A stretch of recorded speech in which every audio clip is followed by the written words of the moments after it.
유월절 어린 양은 나흘 전에 미리 준비합니다. 아무 양이나 대충 선택해서 유월절 양으로 잡는 것이 아닙니다. 미리 정성껏 준비해야 됩니다. 고난주간 예수님의 사역을 보면 예수님은 스스로 유월절 어린 양으로 준비하신 것을 알 수 있습니다. 예수님은 종려주일 유월절 닷새 전에 어린 나귀를 타시고 예루살렘으로 입성하셨어요. 예수님은 유월절 어린 양이 되시려고 미리 예루살렘으로 들어가셨습니다. 그리고 유월절 나흘 전 월요일에 예수님은 성전을 깨끗하게 하셨습니다. 장사하는 사람들, 돈 바꾸는 사람들 쫓아내셨어요. 예수님은 유월절 나흘 전에 스스로 유월절 어린 양이 되시고 준비하셨어요. 화요일 날 예수님은 대제사장들과 서기관들을 책망하시고 성전에서 바른 복음을 전하셨어요. 변론의 날이라고 합니다. 수요일은 침묵의 날입니다. 예수님은 조용히 침묵하셨는데 이때 가룟 유다는 예수님을 팔아 돈 챙길 궁리를 하고 있었습니다. 6월절 하루 전 목요일에 예수님은 최후의 만찬을 드시고 제자들의 발을 씻겨주시고 겟세마네 동산으로 가셔서 땀방울에 피가 섞일 정도로 간절히 기도하셨어요. 예수님은 드디어 금요일 순환의 날, 6월절 어린 양 잡는 날 그날의 십자가에 높이 매달리셔서 6월절 어린 양이 되셨는데 완전한 6월절 어린 양, 마지막 6월절 어린 양이 되셨습니다. 오늘 우리가 읽은 말씀은 예수님이 잡혀가시기 전에 최후의 만찬을 드시고 제자들의 발을 씻겨주시고 이제 이 밤이 지나면 로마 군인들에게 잡혀가셔야 되는 그때에 예수님께서 주신 말씀이에요. 비장한 말씀이에요. 고별 설교로 주신 말씀이에요. 그때 예수님은 무슨 말씀을 하셨을까요? 요한복음 14장 1절입니다. 우리 같이 읽겠습니다. 너희는 마음에 근심하지 말라. 하나님을 믿으니 또 나를 믿으라. 무슨 말씀을 주셨어요? 근심하지 말라 하셨어요. 걱정하지 말라 이 말씀을 주셨어요. 오늘 예배드리는 여러분에게도 주시는 주님의 말씀입니다. 근심하지 말라. 여러분 근심할 일이 많아도 근심하지 않고 살기를 바랍니다. 근심하지 말라 이건 명령입니다. 근심 없이 근심하지 않고 살아가는 은혜가 여러분에게 임하게 되기를 축원합니다. 우리 주님이 근심하지 말라 말씀하실 때에는 이유가 있습니다. 근심하지 않아도 되는 이유가 있습니다. 요한복음 14장 2절 같이 읽습니다. 내 아버지 집에 거할 곳이 많도다. 그렇지 않으면 너희에게 일렀으리라. 내가 너희를 위하여 거처를 예비하러 가노니. 하나님 아버지 집에 우리가 거할 곳이 많아요. 그런데 거기에 구체적으로 내가 머물 자리를 예수님이 봐 놓으려고 가셨어요. 하나님 아버지 집에 우리 집이 있는 줄로 믿습니다. 그러기에 내 집도 있어요. 여러분의 집도 있어요. 우리 집이 있어요. 구체적으로 우리가 머물 자리를 봐 놓으시려고 주님이 가셨어요. 근심하지 않아도 됩니다. 요한복음 14장 3절 같이 읽습니다. 가서 너희를 위하여 거처를 예비하면 내가 다시 와서 너희를 내게로 영접하여 나 있는 곳에 너희도 있게 하리라. 우리가 근심하지 않아도 되는 이유, 하나님 아버지 집에 우리 집이 있어요. 내가 구체적으로 머물 자리 예수님이 봐놓고 계세요. 그런데 때가 되면 예수님은 다시 오셔요. 나를 그리로 데리러 가시려고 다시 오셔요. 그러니까 근심하지 않아도 돼. 여러분 근심하지 않는 믿음의 삶 살아갈 수 있기를 바랍니다. 그러면 예수님이 지금 내 자리 반호로 가셨잖아요. 지금은 그럼 우리 어떻게 살아요? 지금 우리 어떻게 근심하지 않고 살 수 있나요? 요한복음 14장 26절에 말씀합니다. 같이 읽습니다. 보혜사 곧 아버지께서 내 이름으로 보내실 성령 그가 너희에게 모든 것을 가르치고 내가 너희에게 말한 모든 것을 생각나게 하리라. 지금은 성령님이 우리와 함께 계셔서 우리에게 믿음을 더하시고, 성령님이 우리와 함께 하셔서 우리가 믿음으로 살게 하시고, 악한 세상 마귀 사탄의 괴계를 분별하여 물리치게 하시고, 하나님 말씀 따라 살아가게 하시고, 성령님께서 우리가 나아갈 길을 보여주시고 가르쳐 주시고 인도해 주시니까 근심하지 않아도 되는 줄로 믿습니다. 우리 주님 근심하지 말라 하셨어요. 고별 설교로 주신 말씀, 너희들 근심하지 말아라, 이 말씀이에요. 근심하지 않아도 되는 이유, 하나님 나라에 우리가 거할 집이 있어요. 내가 구체적으로 머물 자리를 예수님이 봐놓고 계세요. 예수님이 나를 거리로 데리고 가십니다. 지금은 우리가 성령님의 인도하심 안에 있으니까 걱정을 안 해도 돼요. 근심하지 않아도 될 이유가 있다 이 말이에요. 여러분 근심 없이 살아가시기를 주님의 이름으로 축원합니다. 결국은 살고 죽음의 문제를 하나님께 맡기는 거예요. 여기서부터 근심의 문제, 두려움의 문제가 해결됩니다. 여러분 살고 죽음의 문제 하나님 손에 맡길 수 있는 믿음이 있기를 바랍니다. 죽으면 하나님 아버지 집에 내가 거할 곳이 많아. 걱정 안 해도 돼요. 우리는 살고 죽음의 문제를 하나님께 맡기는 것에서부터 이 세상이 우리에게 주는 두려움과 싸워서 이길 수 있는 거예요. 살고 죽음의 문제를 하나님께 맡기고, 그리고 성령님의 인도하심만 따라서 살아가는, 참으로 세상을 두려워하지 않고 세상을 이기고 살아가는 여러분들 꼭 되시기를 축복합니다. 근심하지 말라 주님 말씀하셨는데, 제가 이렇게 보니까 근심하는 분이 몇 분이 있어. 여기 여러분 얼굴 표정에 그래도 근심이 있는데요. 아이고 목사님, 천국에 가면 당연히 내 집이 있겠죠. 나 그거 믿어요. 때가 되면 예수님 나 다시 데리러 오시겠죠. 나 그거 믿는다고요. 성령님이 지금 내 마음에 감동을 주시고, 내가 말씀 듣고 묵상할 때 은혜도 주시고, 찬송 부를 때 내 가슴이 뜨거워지게 하시고, 성령님이 나와 함께 계시는 것도 나 믿어요. 그런데 당장 지금 사업이 어렵습니다. 지금 당장 직장 생활이 힘들어요, 목사님. 그런데 어떻게 근심 걱정을 안 해요? 여러분 얼굴 표정을 보니까 그런 분이 몇 사람이 있는 것 같아요. 몸이 건강해야, 아직 내 자식들도 어린데 자식들 지키고 가정도 지킬 수 있는데 벌써 내가 몸이 아프기 시작합니다. 그런데 어떻게 근심 없이 살 수 있습니까? 여러분 얼굴 표정이 보니까 그런 분이 한 몇 사람이 있는 것 같아요. 이 문제는 그럼 어떻게 해결할 수 있을까요, 여러분? 마태복음 6장 30절부터 33절까지 좀 길지만 우리 천천히 함께 한 목소리로 같이 읽습니다. 오늘 있다가 내일 아궁이에 던져지는 돌풀도 하나님이 이렇게 입히시거든 하물며 너희일까 보냐 믿음이 작은 자들아. 그러므로 염려하여 이르기를 무엇을 먹을까 무엇을 마실까 무엇을 입을까 하지 말라. 이는 다 이방인들이 구하는 것이라. 너희 하늘 아버지께서 이 모든 것이 너희에게 있어야 할 줄을 아시느니라.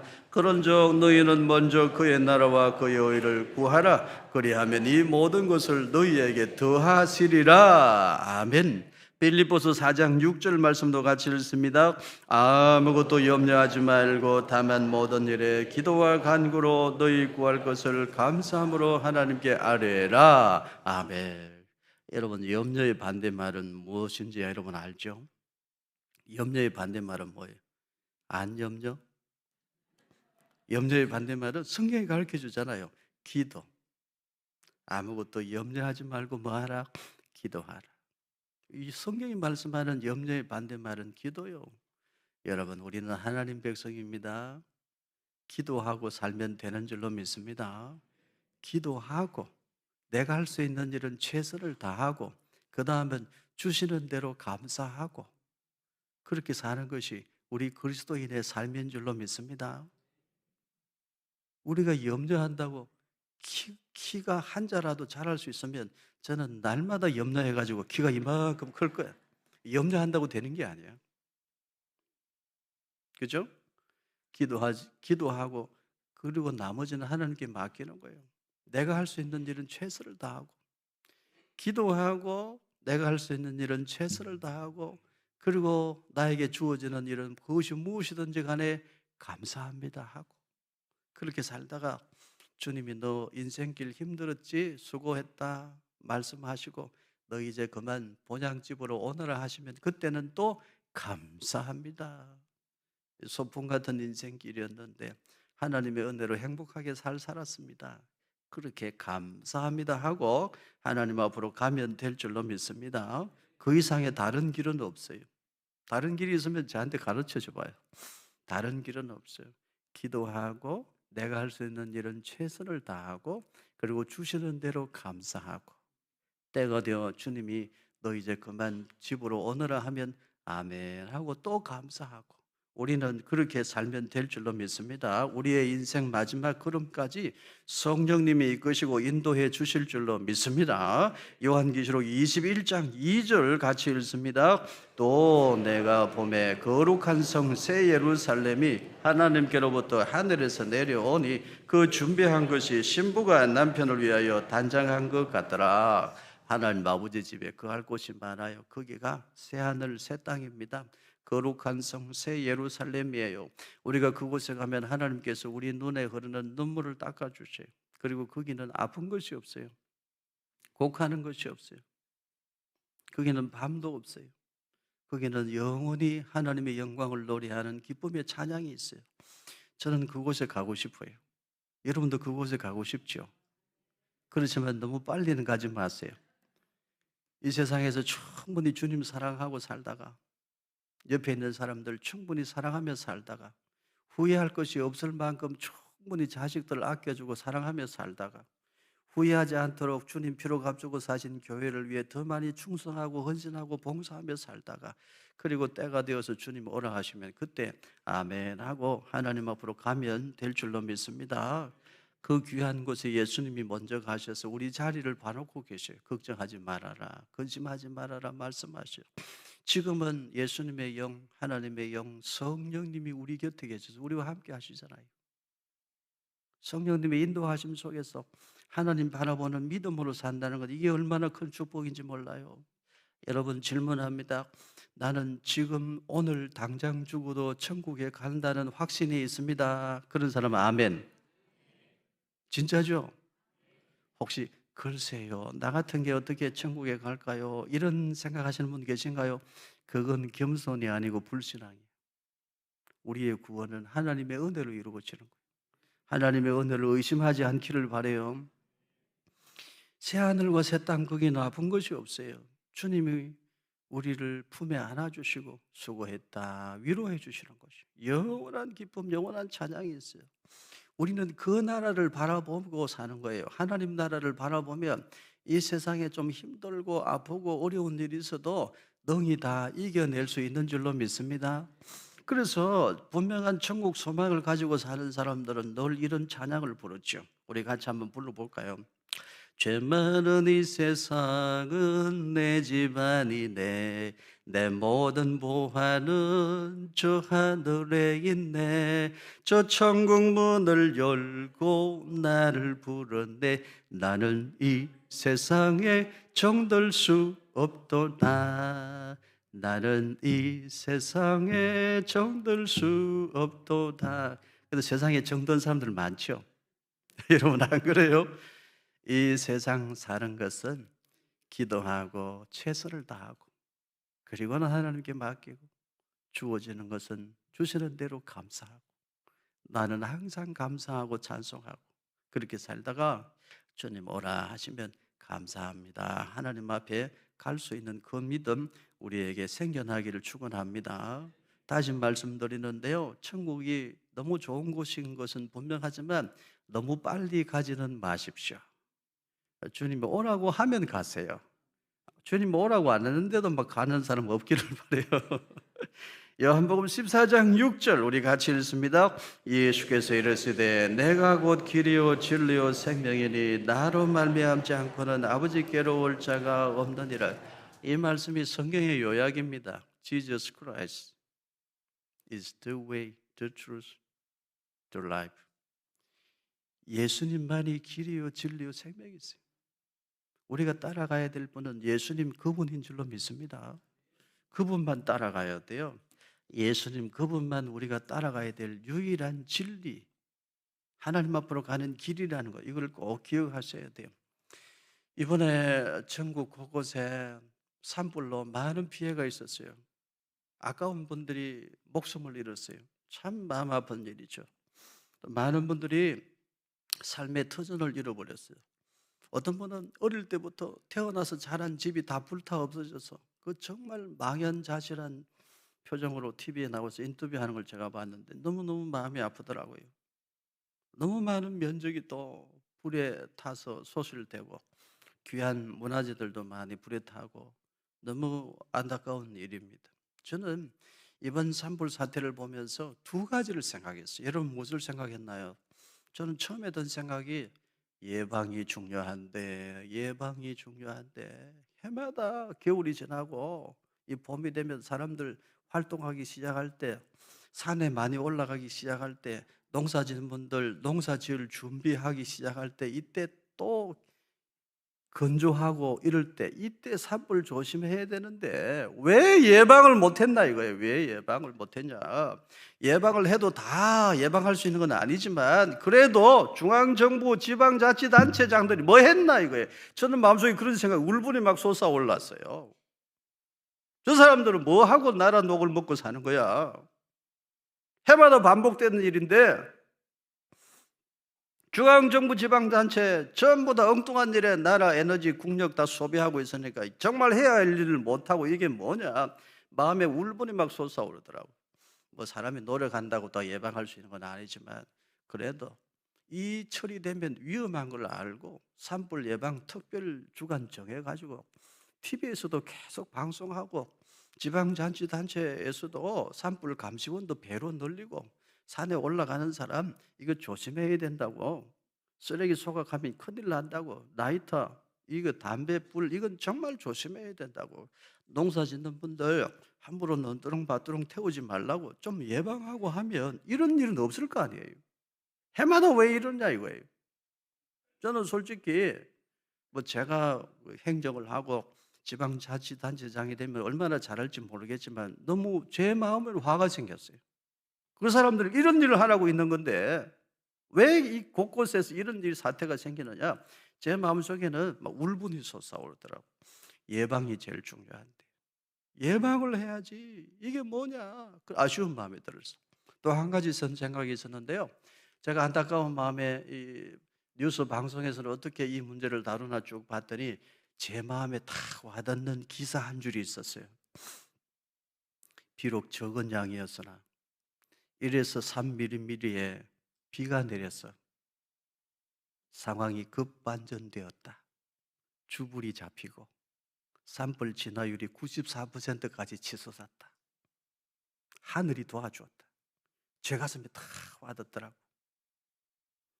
이번에 산불 사태를 보면서 저는 두 가지를 생각했는데 예방이 중요하다. 이걸 뼈저리게 다시 생각했고, 두 번째는 하늘이 도와줘야 된다. 하나님의 은혜가 필요하다. 인생은 하나님을 바라보고 살아야 된다. 하늘을 바라보는 것, 거기가 하늘을 바라보아야만 살 수 있는 땅, 가나안 땅, 거기가 축복의 땅이라고 하셨는데 정말 그렇구나. 하늘이 도와줘야 되는 거예요. 수천 명의 사람들, 수만 명의 사람이 불 끈다고 산으로 올라가고 헬기가, 소방 헬기가 불 끈다고 수백 대가 물을 떠서 쏟아붓고 해도 하늘에서 잠시 1mm, 3mm 비 내려주는 그 이상을 감당을 못해요. 하늘이 문을 열고 도와줘야 되는 것을 여러분 늘 마음에 생각하고 사시기를 바라요. 인생은 내 힘으로 살 수 없다는 걸 알아야 돼요. 하나님이 도와주셔야 돼요. 여러분의 인생에 하나님이 도와주시는 은혜가 충만하기를 축원합니다. 우리가 미리 예방해야 될 것 두 가지가 있어요. 오늘 이 말씀을 잘 들으시기를 바랍니다. 누가복음 21장 8절 우리 같이 읽습니다. 이르시되 미혹을 받지 않도록 주의하라. 많은 사람이 내 이름으로 와서 이르되 내가 그라하며 때가 가까이 왔다 하겠으나 그들을 따르지 말라. 거짓 선지자, 이단, 이거 철저히 예방해야 돼요. 거짓 선지자들에게 이단들의 유혹에 넘어가서 끌려 들어간 다음에 해결하려고 하면 몇 배로 힘들어요. 인생 무너지고 가정도 파괴되고 그 피해가 처참해요. 예방해야 돼요. 뭘 예방해야 된다고요?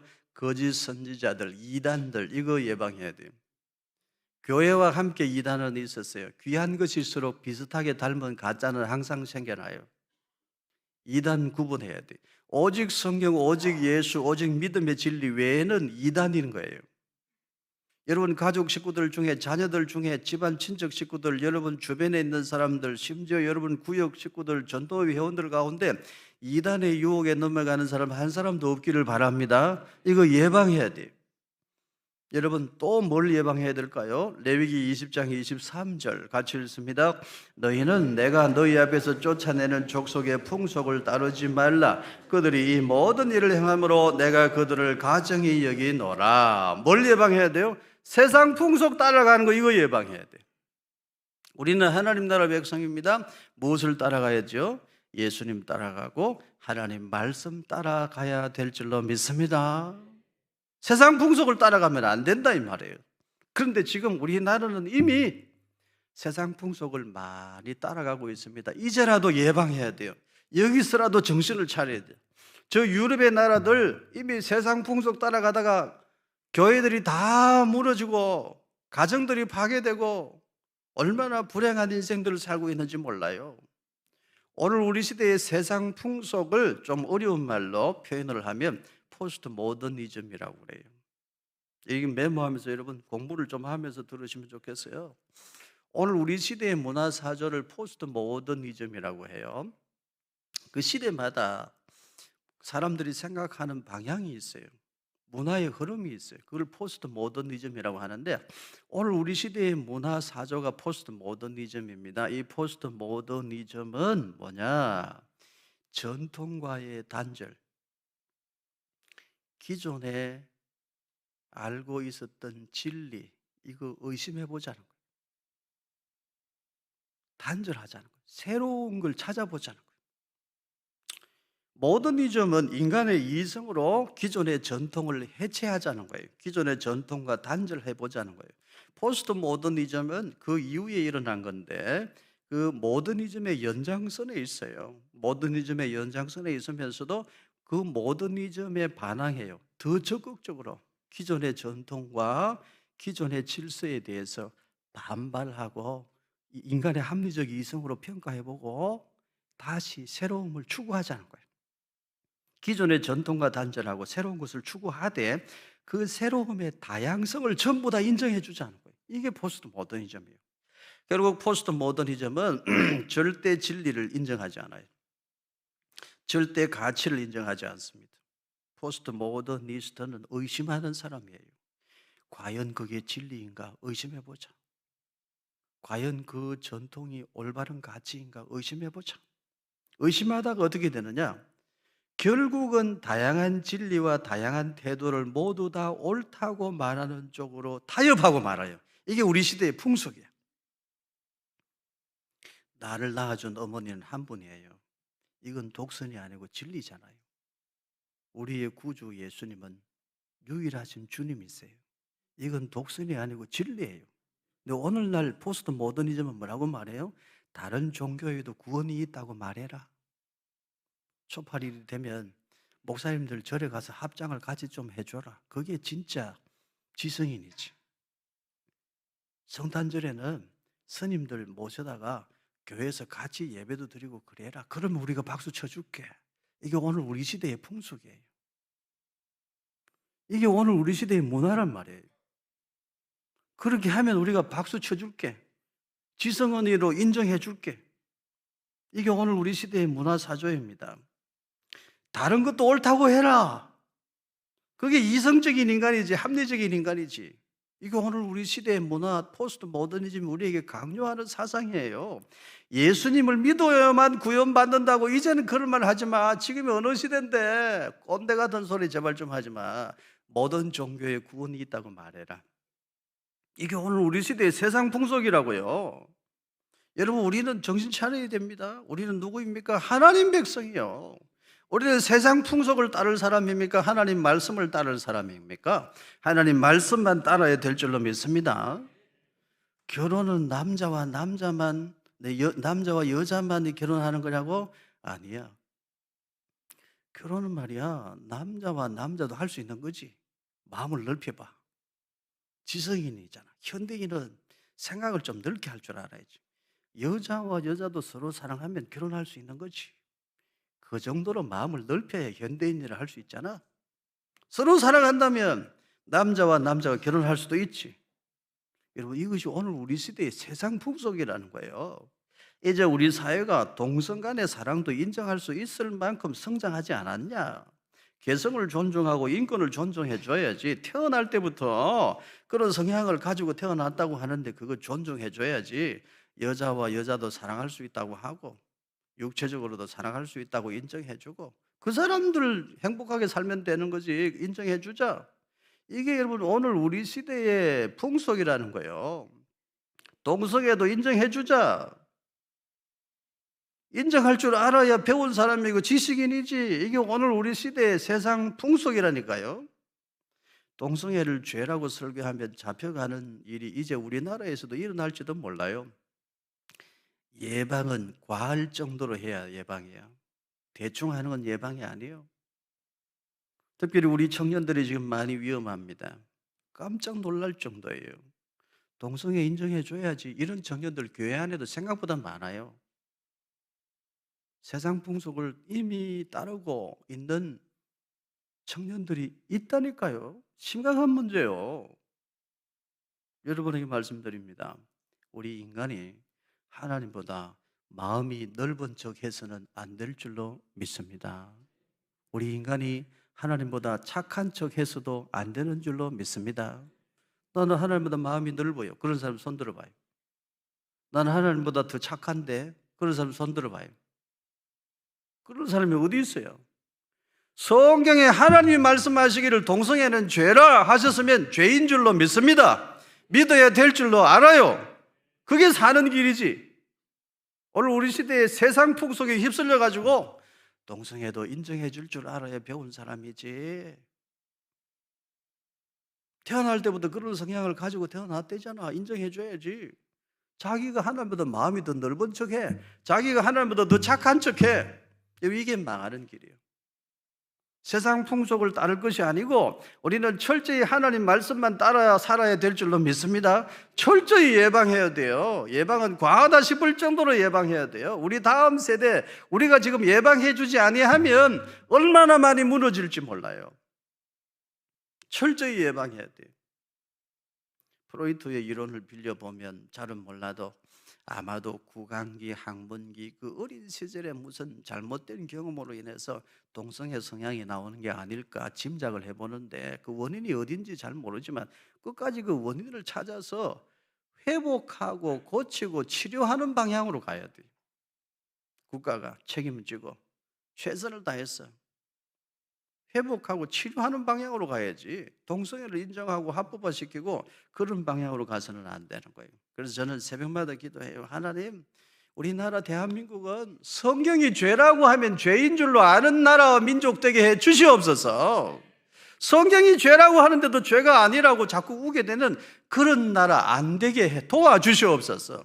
하나님 말씀, 성경 말씀이 우리 민족의 세계관이 되고 가치관이 되는 그런 은혜를 이 민족 가운데 꼭 허락해 주시옵소서. 여러분도 날마다 그렇게 기도하시기를 바라요. 우리 성경으로 돌아가야 돼요. 그게 개혁주의, 우리 올바른 신앙의 정신입니다. 요한복음 14장 6절을 우리 다 같이 한 번 더 큰 소리로 읽습니다. 예수께서 이르시되 내가 곧 길이요 진리요 생명이니 나로 말미암지 않고는 아버지께로 올 자가 없느니라.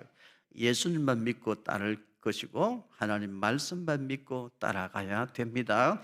요한복음 8장 32절도 같이 읽습니다. 진리를 알지니 진리가 너희를 자유롭게 하리라. 예수님만이 진리이세요.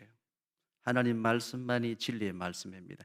그 안에 있을 때에 비로소 참된 자유를 누릴 수 있습니다. 예수님을 떠나서 하나님 말씀을 떠나서 거긴 참된 자유는 없어요. 요한복음 14장 12절도 같이 읽습니다. 내가 진실로 진실로 너희에게 이르노니 나를 믿는 자는 내가 하는 일을 그도 할 것이요 또한 그보다 큰 일도 하리니 이는 내가 아버지께로 감이라. 예수 그리스도 길이요 진리요 생명이 되신 예수님을 믿으면 예수님이 하시는 일도 하고 예수님이 하시는 일보다 더 큰 일도 할 수 있대요. 여러분 큰 일을 하는 사람 되시기를 바랍니다. 우리가 어떻게 예수님이 하신 일보다 더 큰 일을 할 수 있을까요? 예수님이 이루어 놓으신 구원의 효력을 내 곁에 있는 사람들에게 복음을 전함으로 적용하여 그 영혼 살리고 하나님 나라 세워가는 것이 큰 일이에요. 우리 그 일하면서 사는 거예요. 1965년도 미국 동부 지역에 대규모 정전 사태가 발생한 적이 있어요. 3천만 명이 밤이 되면 깜깜한 암흑천지에 살아야 됐대요. 그리고 사람들이 급하니까 밤에 불 밝힐 수 있는 뭔가를 찾잖아요. 그래서 그때 양초가 동이 났대요. 가게들마다 상층들마다 이거 뭐 불 밝히는 용도든지 향기를 맡는 용도든지 양초라는 양초는 다 팔리고 가격이 급상승하는데 어느 한 가게는요 양초 값을 평소보다 절반 가격에 팔았대. 다른 가게는 뭐 양초 값을 처음엔 2배로 올려 팔다가 나중에는 10배로 올려서 파는데 어느 한 가게는 양초 값을 절반 가격에 내려서 오히려 팔았대. 세상도 어두운데 집안까지 어두우면 안 된다고 양철 값을 절반 값에 파는 거예요. 근데 그 가게 벽에 하나님 말씀이 걸려 있었대요. 너희 착한 행실을 보고 세상 사람들이 하늘에 계신 너희 아버지께 영광을 돌리게 하라. 그 말씀이 걸려 있더래요. 그 가게에서 절반 가격에 양초를 사가지고 나오는 사람들이 다 하나님을 생각했대요. 긴 세월 믿음 방황하고 있던 사람, 믿음 생활 중단하고 있던 사람, 오랫동안 교회 예배드리기를 중단하고 있던 사람, 그 가게에서 양초를 사가지고 나오다가 다시 믿음을 찾고 다시금 예수님을 생각하고 예배드리는 하나님의 사람들이 됐대요. 여러분 그게 큰일이에요. 그보다 더 큰 일이 어디 있을까요? 우리 남은 인생 그렇게 큰일 하다가 하나님 앞에 갈 수 있기를 축복합니다. 우리 아파트에 한 가정이 이사를 왔는데 그 자녀들이 어쩌면 그렇게 얼굴이 밝고 인사를 잘하는지 몰라. 부모님들을 보니까 그렇게 사람들이 예의 반듯하고 얼굴 표정도 밝고 인사도 잘하고 사람들이 너무 따뜻하고 사람들이 너무 선하고 착해 보이는 거예요. 저 사람들은 어쩌면 저렇게 사람들이 얼굴 표정이 밝을까? 어쩌면 저렇게 심성이 고울까? 저 사람들은 어떻게 하는 일마다 저렇게 보기 아름다울까? 알고 보니까 예수님 믿는 사람이에요. 교회 다니는 사람이에요. 알고 보니까 다산 은혜교회 다니는 사람이에요. 여러분 우리 그렇게 살다가 주님 오라 하시면 아멘 감사합니다 하고 하나님 앞으로 갈 수 있기를 축복합니다.